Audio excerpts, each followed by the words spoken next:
Nursing is more of a calling that requires you to be and to behave in a certain way. So, is nursing for you? What are some of the signs to know if you are meant to be a nurse? Hello beautiful people, my name is Lesodor, and on this channel I talk about nursing and I also do vlogs. So if that is something you're interested in, then you should consider subscribing, and don't forget to hit on the notification bell so that you don't miss any other video. Number one is, are you dedicated to your work? Are you this kind of a person whom whenever you're given a certain task, you always make sure that you complete it to the end?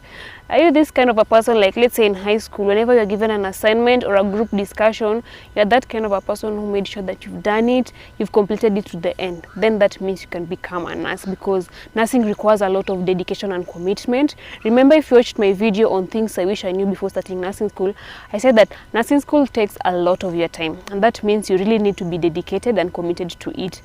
Leave alone nursing school, even when you go and start working as a nurse, it requires a lot of dedication. So if you're this person that is dedicated, then nursing is for you. Number two is, can you work under stress or pressure? So let me give you a scenario. You've just come in for your shift and you've just worked like continuously for over, even let's say 5 hours without even sitting down. The moment you've just sat down for the first 10 minutes and you're just trying to sip on that tea, the moment you take your first sip, there's an emergency. A woman is coming, she's about to give birth, and you have to leave everything and go and take care of her. So it is just continuous like that. After you're done with her, another woman comes. After you're done with her, there's a baby, I don't know, an emergency. Like, it is continuous stress and pressure. And you're going to get pressure from the patients, you're going to even get pressure from the colleagues. So you should know how to handle your pressure. So you should be this kind of a person who can work under pressure, and you can be able to manage your pressure.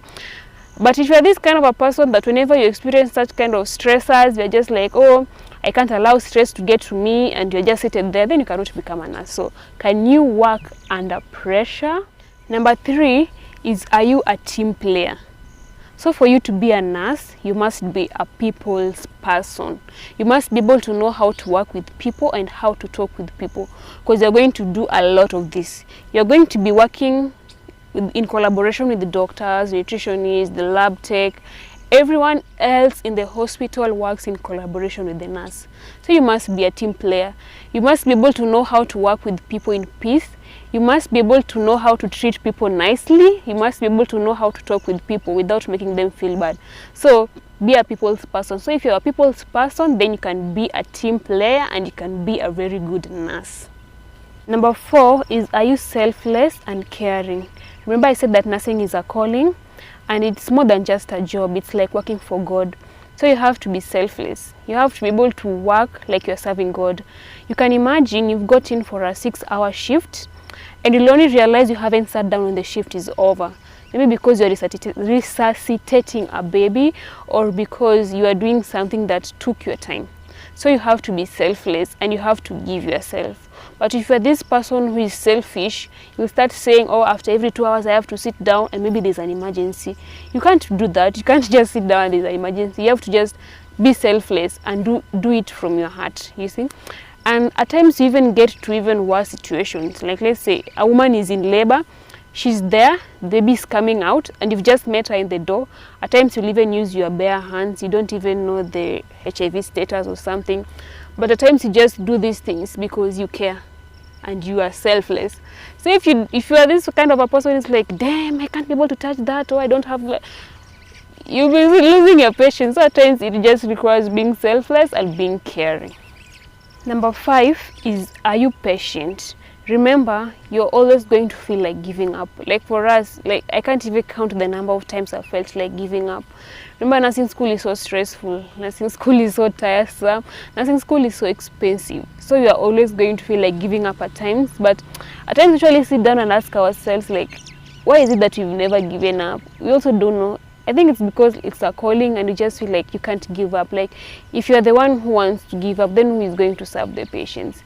So you can't give up. Even if you look at the Kenyan nurses are not being paid. Even for almost 3 months, you haven't received your salary. But they're always there. They're always there to take care of you. Even with all those kind of stresses, they're always there to take care of you. So it's only because of patience. So you gotta have to be patient. Number 6 is, can you control your emotions? And the first thing is when it comes to crying. Remember, in nursing, you're always going to feel like crying, but you're not allowed to cry. You're supposed to be sympathizing with the patient. So let me give you a story. There was this one time, I was in my first year, my first rotation, and it was a night shift duty, and it was a male medical ward. So the nurse had left the facility. I don't know she went to do what. You just know the way these nurses usually are at times. So I was alone. And I went to take the patient's vital signs. So I was there. There was this guy, I'll never forget his name because he was the first patient I ever lost. So he was there like, I was there like, James, I want to take your blood pressure. He was just quiet. So I was like, hey, what's happening? Why is he not responding to me? James, I want to take your blood pressure. He was just quiet. So when I moved closer, I realized this guy was not alive. I started panicking, because I don't know what to do. This is my first time seeing this. I don't know what to do. So when I was moving out of that bed, I met with that guy's relatives. And so the relatives were looking at me like, what has happened? And for me, I don't even know how to give that news. I've never given that news. So I don't know, am I supposed to be crying? Because the moment they saw me panicking, they started crying. So they are crying. I don't know if I'm supposed to be crying with them. It was so traumatizing for me. I think that is the first time I felt like quitting nursing, because it was so traumatizing. They're crying, they're looking at me. You can find even some of these relatives can start beating you up because you're not even talking to them. Luckily, the nurse came and she intervened and she did every other thing, and I just left and went home to sleep because that was so devastating. So you should be able to know how to control your emotions. Like, you're not allowed to cry. You're supposed to be talking to the relatives and trying to tell them like everything is going to be okay. You see, another thing is when it comes to anger, you cannot just express your anger anyhowly. I know it's so tiresome, I know it's so stressful, I know some patients are usually so annoying, but you just can't be able to shout at them and expressing your anger weirdly. You know, at times I actually wonder with these public hospitals, you can imagine you're only 1 or 2 nurses and you have 40 patients, and you're supposed to be taking care of all these 40 patients. So you find one of the patients will start calling you to assist so that you can assist them with something that they can do it themselves. If you're this kind of person who is angry, you are going to shout at everyone every day. And you know, the moment you are busy shouting, you are creating anger within yourself, and you're just going to be a bitter person throughout your life. So learn how to learn how to control some of these emotions. The last one is, are you confident and courageous, and do you have good communication skills? Remember, you're really going to be communicating with so many people. You're going to communicate with your colleagues, because whenever you leave a shift, you'll be giving reports. And so you have to give the right report. You have to tell the other colleagues the right report on what you did to that patient, what you saw with that patient. So you need to have good communication skills. You need to know how to talk to people nicely. You need to be courageous. Like, you're going to give a lot of health education. You're going to be talking to these patients each and every day. You need to be able to know how to be confident, to give the right message, to be courageous, to talk even to a group of 100 people. And you need good communication skills, and you need to talk to people nicely. You know, you just can't be talking to people like as if you are the manager or this is your hospital or something.